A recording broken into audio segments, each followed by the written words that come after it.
Okay, you know that moment when you're trying to do too much and the battery's low? Boom, that's it. So, welcome to Chick-Lit-a-thon, you guys. It's the beginning of May. We have all month. I made this readathon super easy because I'm a mood reader and I really hate sticking to any one TBR in particular. So a lot of these are really vague, and that's kind of the feedback I'm getting on Twitter, which, by the way, you can follow Chick-Lit-a-thon on @Chick-Lit-a-thon on Twitter, or on any of my social media links. I'm retweeting the account. I'm @SophieRigsby on Instagram, @SophieRigsby on Twitter. Those are the two main areas where I tend to hang out. So, what is this Sophie's TBR look like? You know, I was going through these prompts and I was like, who thought of these prompts?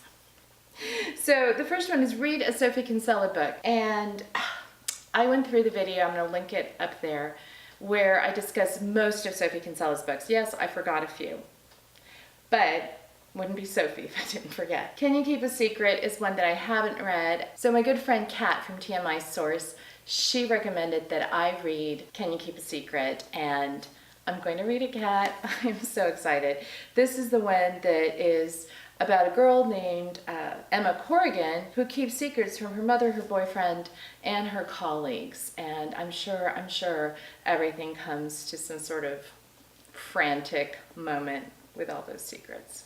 Okay, the second prompt I made super easy. I've noticed for years that chick lit, and that's the way I defined it, is romantic comedies tend to have heels, or girls with heels, women with heels on the cover, or just a pair of heels on the cover. So I'm going with one of my newly found favorite authors, Taylor Jenkins Reid. It's her backlist book called Maybe in Another Life. And this one also meets the criteria for books set in Los Angeles or Hollywood. Taylor Jenkins Reid tends to set her stories in Hollywood or Los Angeles. I'm not sure if all of them are, but this is about a girl who goes back, Hannah Martin, to her hometown, Los Angeles, and she meets up with her ex, I believe it was a high school boyfriend, and two things happen. She goes to this bar club with her best friend, and she meets up with the high school boyfriend, and then we get a split timeline. So you get the timeline where she goes back home with her best friend, and then you get the timeline where she leaves with a high school boyfriend, Ethan. I'm curious to see how an author like Taylor Jenkins Reid will handle it, because she writes so well, and I love these what if kind of timelines, or plots.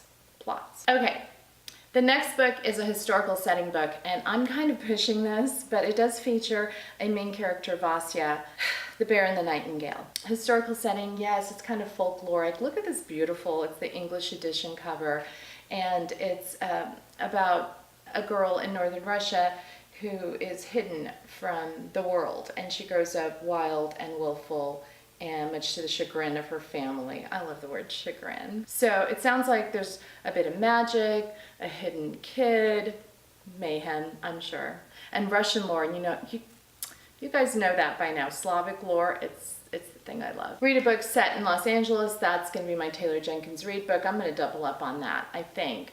There's also a Page-Tune book, and I can't locate it right now, but it's about a rock star, and it is the father of the girl. I'm pointing up to my shelf, and I don't think you guys can quite see it. The girl that's featured in Page-Tune's YA series, I Knew You Were Trouble. They're all like fun, popular song names, so I may read that one, I'm not sure, but for a book that's meaningful, has a meaningful plot to you. I've seen a lot of people on Twitter kind of saying like, what the heck does Sophie mean? And or on your videos. And I just wanted you to read something that is like, you're gonna have to brace your heart for it, but it's gonna be good.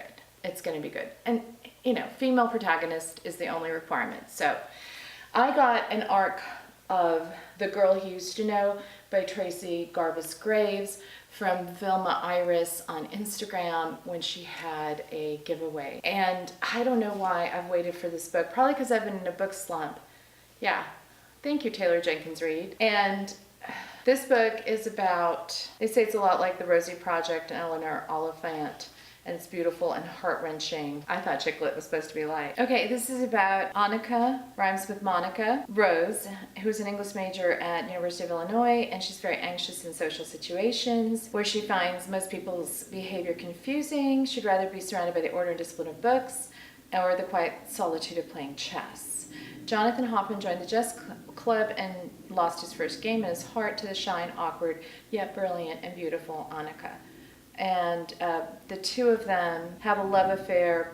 There is an unforeseen tragedy that forces them apart, and then a decade later, they're reunited in Chicago. He's a Wall Street whiz recovering from divorce and seeking a fresh start, and the attraction is as strong as ever. So I think that's meaningful, right? And, you know, kind of lovers separated and they meet a decade later and reunite. You kind of have to find out what happened. And then the last prompt is a domestic thriller. And truth be told, I thought I had a whole bunch of these. I don't.